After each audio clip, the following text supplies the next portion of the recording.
ایک ایسا غلام کہ جس نے نبی پاک کو تلاش کیا تو کس اسٹرگل کے ساتھ تلاش کیا، آقا علیہ الصلوۃ والسلام کی تلاش میں کس طرح وہ مارے مارے پھرتے رہے، اور جذبہ کیسا تھا کہ اپنے آپ کو بھی بیچ دیا، جی ہاں اپنے آپ کو گویا سولڈ آؤٹ کر دیا، غلام بننے کے لیے تیار ہو گئے، مگر آقا دو جہاں کے قدموں تک پہنچنا تھا، کسی طرح مدینے کی بستی میں پہنچنا تھا، آخری نبی کے بارگاہ میں حاضر ہونا تھا۔ سبحان اللہ، آج وہ عشق بھری داستان آپ کو سنانی ہے۔ ماجرا کچھ یوں تھا کہ وہ شخصیت خود کہتی ہیں کہ اچانک میرے دل میں خیال آیا، حالانکہ وہ کسی اور دین پر عمل کرتے تھے، مگر اچانک خیال آیا کہ سب سے افضل دین کون سا ہے، زمین و آسمان بنانے والی کون سی ذات ہے، اس تمام چیزوں کا خالق اور مالک کون ہے۔ وہ کہتے ہیں کہ میں اس زمانے میں ایک راہب تھے، میں تلاش کر کے ان کے پاس پہنچا اور ان سے کہا کہ ذرا یہ تو بتائیے اس پوری دنیا میں سب سے افضل دین کون سا ہے۔ تو وہ راہب کو کہتے ہیں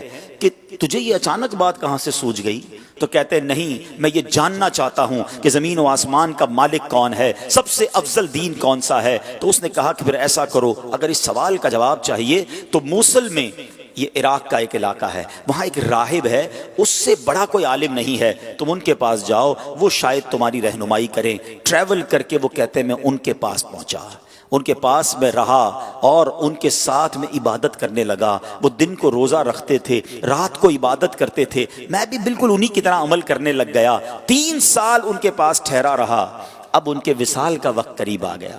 میں نے کہا آپ تو دنیا سے جا رہے ہیں، مجھے بتائیں اب میں کدھر جاؤں؟ کہتے ہیں مشرق میں تو کسی ایسے شخص کو نہیں جانتا جو اس دین کا کاربند ہو جس پر میں عمل کرتا ہوں، ہاں البتہ جزیرہ عرب کے پاس ایک راہب ہے، اس کے پاس چلے جاؤ اور اسے میرا سلام کہنا۔ آپ فرماتے میں اس عالم کے پاس چلا آیا، اس کے انتقال تک اس کے ساتھ رہا۔ اب جب اس کی وفات کی خبر ہوئی تو اب 3 سال کے بعد میں نے کہا اب مجھے آپ کس کے پاس جانے دیتے ہیں، آپ کی انتقال کا وقت قریب آ گیا ہے۔ وہ کہتے ہیں میں پوری دنیا میں اور کسی کو تو نہیں جانتا، البتہ اموریہ میں ایک بڑی عمر کا عالم ہے، پتہ نہیں تم اس سے مل بھی سکو گے کہ نہیں۔ بہرحال وہ کہتے ہیں اس راہب کا انتقال ہوا، میں اموریہ کا سفر کیا، حق کی تلاش ہے، دین حق کی تلاش ہے، خالق و مالک کی تلاش ہے، ایک شہر سے دوسرے شہر کا سفر ہے۔ اب وہ اموریہ پہنچتے ہیں، وہاں بھی کچھ عرصہ رہا، اب ان کے انتقال کا وقت بھی قریب آ گیا۔ کہتا ہے اب آپ مجھے کس کے پاس بھیجتے ہیں؟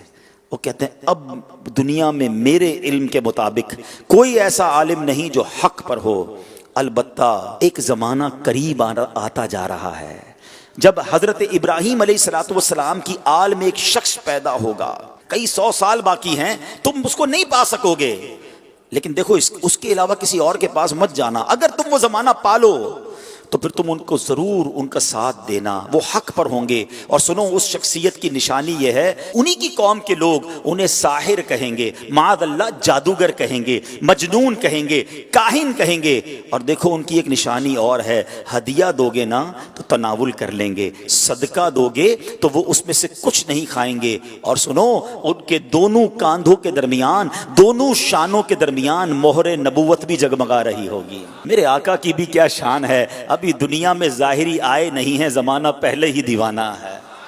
شاعر کہتا نا ایک میں ہی نہیں ان پر قربان زمانہ ہے، جو رب دو عالم کا محبوب یگانہ ہے۔ آقا کا پتہ بتا دیا، مگر کب آئیں گے، کدھر آئیں گے، کہتے کچھ پتہ نہ تھا۔ اب وہ شخصیت کہتے ہیں کہ میں انتظار کرتا رہا، آخر ایک بستی کی طرف ایک قافلہ جا رہا ہے، عرب کی ایک وادی ہے، کھجوروں کی وادی ہے، یاد رہے ابھی لفظ مدینہ اس شہر کو مدینہ کہا نہیں جاتا تھا، اس کے پہلے کئی اور نام تھے۔ کہتے ہیں قافلہ جا رہا تھا، میں نے ان سے پوچھا تم لوگ کون ہو؟ وہ کہنے لگے ہم اس بستی کی طرف جا رہے ہیں جس بستی کا اشارہ اس راہب نے دیا تھا، آسان لفظوں میں سمجھ لو وہ قافلہ مدینے کو جا رہا تھا۔ کہتے ہیں کہ ہم وہاں تجارت کرنے کے لیے جا رہے ہیں، ہم وہاں تجارت کرتے تھے، لیکن وہاں آل ابراہیم میں سے ایک شخص پیدا ہوا ہے، اس کی قوم اس کے قتل کے در پہ ہے، جس کی وجہ سے وہ ہجرت کر کے ہمارے شہر میں آ گیا ہے، ہمیں ڈر ہے